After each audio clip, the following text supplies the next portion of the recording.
পক্ষে না থাকে, আপনি 14টা চিল্লা দেওয়ার পরে বড় জুব্বা বড় ফাগরি আপনার টাইনা যদি সামনে দাঁড়া করাই দেয়, আজকে জুমার নামাজটা আমনে পড়ান, অজু থাকবো নি? কথায় বল, অজু থাকবো। ওই যে আমাদের এয়ারপোর্টের মধ্যে বিদেশি জমাত আছে, আরবি জমাত এখানে আইসা ওনারা একজন স্থানীয় মকিম ইমাম তালাশ করে, মকিম ইমামের পিছনে ওনারা নামাজ পড়বো। যারেই নিয়ে দেয় চেহারা শুরু দেখে কয় মাফি কয়, ভালো লাগে না, এটা বুচ্চা বাচ্চা দেখা যায়, ছোট্ট মোটো দেখা যায়, আসলে এলেমে ভরা পছন্দ হয় না। সৌদি আরব থেকে মোটামুটি লাইন আইসে, লাল বিড়া ফাগরি ফুগরি আতর গোলাপের ঘেরান মোমো করতেছে। এইবার আইনটা পছন্দ কইরা ঢেলে দিছে মাগরিবের ইমামতির জন্য। এলেম কালাম কিছু নাই, আসে শুধু ফাগরি, আসে শুধু আতর গোলাপ। মাগরিবের ইমামতির জন্য যখন দাঁড়াইছে, প্রথম রাকাতের মধ্যে সূরায়ে নাস, কথা কর, প্রথম রাকাতে কি? আরো জোরে বলেন না, প্রথম রাকাতে সূরায়ে নাস পড়ে যখন রুকুর থেকে সিজদায় গেছে, ভিতরে তো ডরান হয়ে গেছে, আল্লাহ আমার পুঁজি যা ছিল প্রথম রাকাতেই খেয়ে লিছি, এখন মাথাটা উড়াইয়া ফরমুকি চিন্তা ভাবনার মধ্যে পড়ে গেছে। সৌদির লোক কিছু আছে বলদ, এরা মনে করছে খালে যে একটা ইমাম পাইছি, আধা ঘন্টা হইয়া যায় ইমামতি সেজদার থেকে মাথা উঠায় না।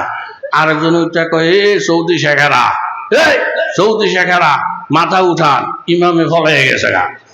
এই হুজুরকে বিরুদ্ধে ফুডুর করেন মিয়া, সেই ইমামতিটার মধ্যে খাড়া করে দেবো। আলহামদুলিল্লাহর মধ্যে ভুল না করলে, সূরা কেরাতের মধ্যে ভুল করলে আমিরগিরি সুচ্চা যাবে, কথা বলেন ঠিক কিনা? আলেম ওলামারে দেখে বুড়ি আঙ্গুল দেখাও।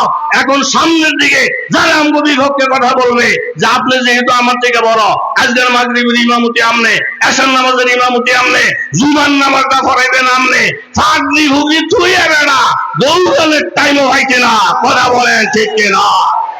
এই জন্য এখন পরিষ্কার কথা, সাতপন্থী লোকদের জন্য কাকরাইল মসজিদে প্রজ্ঞাপন জারি হয়ে গেছে, অনির্দিষ্টকালের জন্য সাতপন্থীদের কাকরাইলে ঢুকাও নিষেধ।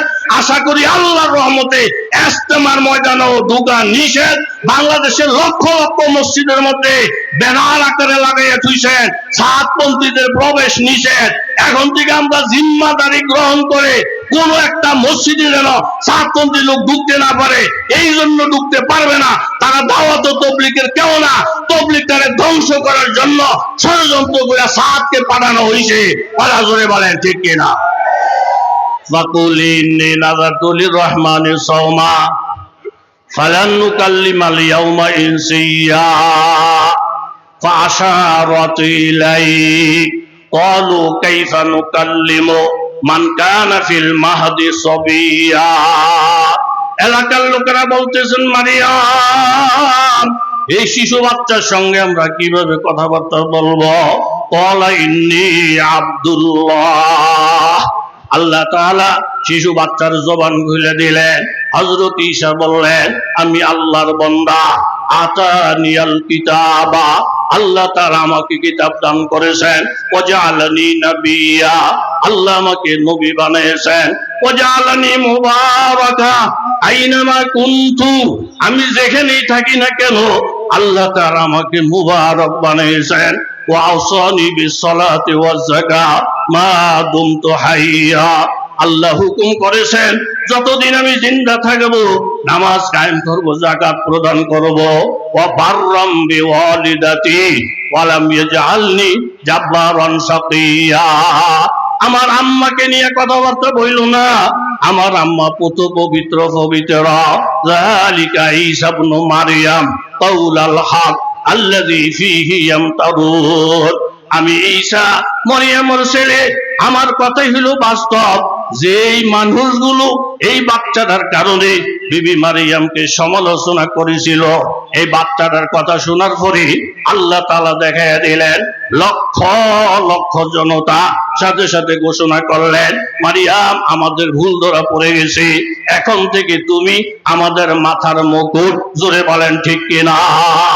আলম উলামায়ে কেরামদের ব্যাপারে যারা ভুল বুঝাইতেছে, ইনশাআল্লাহ উলামায়ে কেরাম এই জাতির মাথার মুকুট আগেও ছিল, পরেও থাকবে। বলেন ঠিক কিনা? চোর আছে ঘরে, চোর। যেই লোকটা চুরি করতে আসছে বেটা হইলো ফাঠান। কথা কর, লোকটা কি এখন এই ফাঠানের ঘরে চুরি করতে গিয়া চোর ধরা পড়ে গেছে। এই পাঠানে চোরের আটকানোর জন্য দুইটা ফাও খুব মজবুত করে বাঁধছে। বাইন্দা থানার মধ্যে গিয়ে পুলিশের খবর দিছে, ওসি সাহেব চোর ধরছি, আমনে লোক পাঠান, পুলিশ পাঠান। ওসি সাহেব জিজ্ঞেস চোর কই? চোর গাছতলায়। চোরের পাহারা দেয় কে? পাহারা দেয় না কেউ নাই। চোর না ফলাই যাব? সার চোর ফলাইব কেমনে? যেই ফাও দিয়ে দৌড় দিব ওই ফাও বান্ধা। ওসি সাহেব দিকে হাত বাঁধছেননি, আমনে একটা আস্তা বলদ, দৌড় দিব ফাও দিয়া, ফাও তো বান্ধা, হাত বান্ধার দরকার, হাত বান্ধার দরকার কি? ওসি কই মেয়ে এত রাগ করেন না, ফাও বাঁধছেন ভালা কথা, হাতটা যদি খোলা থাকে এই হাত দিয়া কুডুর কুডুর কুডুর কুডুর কইরা ফায়ার বান জুড়াইয়া দৌড় মারবো। এটা হই না, আরে বাপরে বাপ, ওসির মাথার মধ্যে দুনিয়ার ফ্যাস। হাত খোলা থাকলে বলে ফায়ার বান জুড়াইতারে। আমার ব্যাগের মধ্যে তো রশির অভাব ছিল না, ইচ্ছা করলে তো হাতটি বাঁধতে পারতাম। প্রথম চুপচাপ থাইকা ওসি সাহেব আপনি টেনশন করেন না, চোরা আছে। আপনি বুঝলেন কেমনে? ও হাত খোলা থাকলে যে ফায়ার বান ঝুড়ান যায়, এটা যখন আমার মাথা ডুহে নাই, এটা তার মাথা তো ঢুকতো না, আমি ভাড়ান তেও ভাড়ান। কথা কন ঠিক নি? ওসি কি ব্যাক করলা কথা কন? হাত খোলা থাকলে ফায়ার বান ঝুড়ান যেটা হের মাথা ঢুকতো না, আপনার মাথা ডুহে নাই দেখে হা যান। গেছে গিয়ে দেখে যে হাত সরাই বই দিছে, হেমুল চায়। ওসি সাহেব দুইটা ফিটে দিয়া কাদারে ধরে গাদা থানাটারে হোর বাড়ি মনে করছ, চোল কাটি উঠাই লিব ফিরেয়া ফলাই যেতে পারলি না। সার ফলাম কেমনে? আমার না ফাও বান্ধা। আরে ফাও বাঁধছে গিয়েছে তোর হাতে না খোলা? কহিনা লিল্লা, এটা আমার মাথার মধ্যে ডুহে নাই। বেটা লাভ দুইটা সার বলছি না, আমিও ফাড়ান তেও ফাড়ান, আমার মাথার যখন ডুহে নাই তার মাথা তো ঢুকতো না। এও বাংলায় বলতে চাই, আলেমের বিরোধিতা করবা, রাষ্ট্রের বিরোধিতা করবা। তুমি বাঙালি, আমরাও বাঙালি, তুমি সেই দেশের, আমরাও সেই দেশের। এই দেশে থাইকা ইমান ইসলামের বিরোধিতা করলে এই দেশে বসে তোমার টেঙ্গে বাংলা হবে, টেঙ্গেরা বাংলা হবে। জোরে বলেন ঠিক কিনা? এই জন্য আমার একটা আহ্বান, সারা বাংলাদেশের মুরব্বী, আমার মুরব্বী, আমাদের কলিজাটা বড় হয়ে যায়। আল্লামা মধুপুরী হুজুরে যখন সামনে পাই আমাদের কলিজাটা বড় হয়ে যায়। কথা বলেন ঠিক কিনা? এখন আর কোনো দলাদলি নাই, এখন ঐক্যমত হওয়ার টাইম আছে। স্বামী স্ত্রী দুইজনের মধ্যে বেমিল ঝগড়া এরকম আছে না নাই? কথা এখন নাগা, স্বামী এক ঘরে, স্ত্রী থাকে আরেক ঘরে। স্বামী বহুত বুঝাইছে, দেখো বিবি, এইভাবে দলাদলি ভালো না, তুমি আমার কথা শোনো, আমার সাথে মিল দাও, আমার সাথে মিশো। যত বলে, যত ওয়াজ, যত তাবিজ, তোমার কিচ্ছুতে বউ হেদায়েত হয় না। হঠাৎ করে দেখে একদিন রাত্র গভীর, বউ হের ঘরের থেকে উঠা স্বামীর ঘরে আইসা হের একেবারে জড়াইয়া ধরছে। হের তো কলজা ঠান্ডা হয়ে গেছে, আল্লাহ বউর আল্লাহ হেদায়েত দিছে, আল্লাহ আমনে নেক হায়াত দেয়, আমার বউরে বেহেশত দেয়, চেহারাটা নুরানি করে দেয়। একাল বদর করে কাল মুনাজাত দিতে আছে। বউকে মুনাজাত থোক। ও কিসে? ও ঘরের মধ্যে চোর ঢুকছে, আঙ্গ ঘরে চোর ঢুকছে। ঢুকছা আমার হাড় দূরে টান দেয়, কানের জিনিস দূরে টান দেয়, মাথার টিকলি দূরে টান দেয়। এখন আমি চিন্তা করে দেখলাম, জামাইয়ের এক দল, আমার এক দল। আমি যদি আলগা হয়ে বসে থাকি, প্রথম আমার জিনিসটি নিব, এরপরে আমার লুয়ে টান দিব। কথা কোন ঠিক নেই? কিছু কিছু মানুষ আলেমকে বিরুদ্ধে কিছু লোক লাগলে তারা হাতের মধ্যে তালি দেয়, ভোট ভোট হুজুর করে ঠিকা করতে আসে, দশে তবলি গলা করে, দশে হুজুর করে। আমগো এই ব্যাপারে কিচ্ছু না, আমরা হুজুরও না, টুজুরও না, তবলি গলা না, কিচ্ছু না। ইনি শেষ হয়ে গেলে আমগো কিচ্ছু আইতো যাইতো না। এরকম হাতের তালি দিয়ে তামসা দেখে এই জাতের লোক আসেনি বাংলাদেশে। আমনে পরিষ্কার করে জেনে রাখে, এই দেশে যদি আলেম না থাকে, মাদ্রাসা না থাকে, আলেম ওলামার দ্বীন শরীয়ত না থাকে, আমও থাকবেন না, দেশও থাকবে না, কিচ্ছু থাকবে না। ওই যে মঈনুদ্দিন চিশতি আজমিরি রহমতুল্লাহ আলাইহি 300 লোক নিয়ে ভারতে যখন ইমান ইসলামের দাওয়াতে ব্যস্ত, যেখানে যা কলমা ওঠে, যেখানে যা কলমা ওঠে, হিন্দুরা বিরুদ্ধে লেগে গেছে। মুন্সিগিরি শেষ করতে হবে। কিভাবে? যে মঈনুদ্দিন চিশতির লোক যেখানে যাবে পানি দেওয়া বন্ধ, পানি নাই, পানি নাই, পানি বন্ধ। পানি যখন পাবে না, হুজুররা দেশ ছাড়বে। মুরিদরা এসে বলতেছেন হুজুর পানি বন্ধ।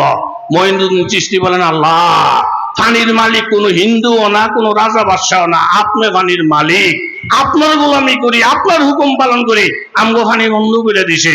আল্লাহ তাআলার কুদরত, মুসলমানের পানি বন্ধ কইরা এই মালাউনেরা যখন গেছে পুকুরে, গিয়ে দেহে পানি নাই, গেছে খালে, গিয়ে দেহে পানি নাই, গেছে কলসিতে, গিয়ে দেহে পানি নাই, গেছে জগ, দেহে পানি নাই। অর্থাৎ আল্লাহ তাআলা দেখাই দিলেন, মুসলমানের পানি বন্ধ করবি, তোমার পানি আমি আল্লাহ বন্ধ করে দিব। মুসলমানের রাজনীতি বন্ধ করবা, মুসলমানের খাওয়া বন্ধ করবা, মুসলমানের ইজ্জত নষ্ট করবা, তোমার ইজ্জত ধ্বংস করে দিবে আমার আল্লাহ। জোরে বলেন ঠিক কিনা? চতুর্দিকে আলোড়ন সৃষ্টি হয়ে গেছে। আমগো পানি বন্ধ হইলো কেমনে? জানতে জানতে জানছে মঈনুদ্দিন চিশতির পানি বন্ধ, এই জন্য মালাউনগো পানি বন্ধ। তাড়াতাড়ি যাও, গিয়ে ওনার পায়ে ধরো, ওনার এই কথা বুঝাও, আমরা পানি খাইতেছি হুজুরগো কারণে, আমাদের পানি হুজুররা খায় না, হুজুরদের কারণে আমরা খাই, আমরা মানুষের রিজিক খাই না, আল্লাহ ওয়ালাদের কারণে পাবলিকে খায়। কথা বলে ঠিক কিনা? মঈনুদ্দিন দোয়া করলেন, আল্লাহ এখন আমাদেরকে পানি নেওয়ার অনুমতি দিছে। মুসলমানদেরকে পানি নেওয়ার অনুমতি দেওয়ার পরে আল্লাহ পাক আবার হিন্দুদের পানি জারি করে দিছে। এই একটা কারামত দেখা 6 লক্ষ হিন্দু কলমা পড়ে মুসলমান হয়ে গেছে। বলেন আল্লাহু আকবার। ঈমান ইসলাম না থাকলে দেশও থাকবে না, রাষ্ট্রও থাকবে না। কথা বলেন ঠিক কিনা? হুজুরে বেরিয়ে বলেন, স্বামী ঘরে চোখ ঢুকছে, আমার অলংকার জিনিস টানাটানি শুরু করছে। এখন আমি চিন্তা করে দেখলাম, এই টাইমে যদি আমি এক দল, জামাই আর এক দল, তাহলে আমারে নিব, স্বর্ণ নিব, সব শেষ। এই জন্য রাগ, ঘিন, ফিটটা সব বাদ দিয়া আমি আমার ঘরের থেকে দৌড় দিয়া যখন আমনারে জনে দৌড়ছি, আমনের আমি যখন এক হয়ে গেছি, ওই যে দেখেন চোর ফলাইয়া যাইতেছে, ওই যে দেখেন চোর ফলাইয়া যায়। স্বামী স্ত্রী এক হলে যদি চোর ফলাইয়া যাইতে পারে, এই বাংলাদেশের সব মুসলমান, সব নাগরিক যদি এক হয়ে যায়, নাস্তিক মূর্খদেরা ফলাইতে বাধ্য হবে, ফলাইতে বাধ্য হবে। আল্লাহ তাআলা হুজুরের মধুর হুজুরের হায়াতকে লম্বা করে দেন, আমিন। ওয়া আখির দাওয়ানা আলহামদুলিল্লাহি রাব্বিল আলামিন।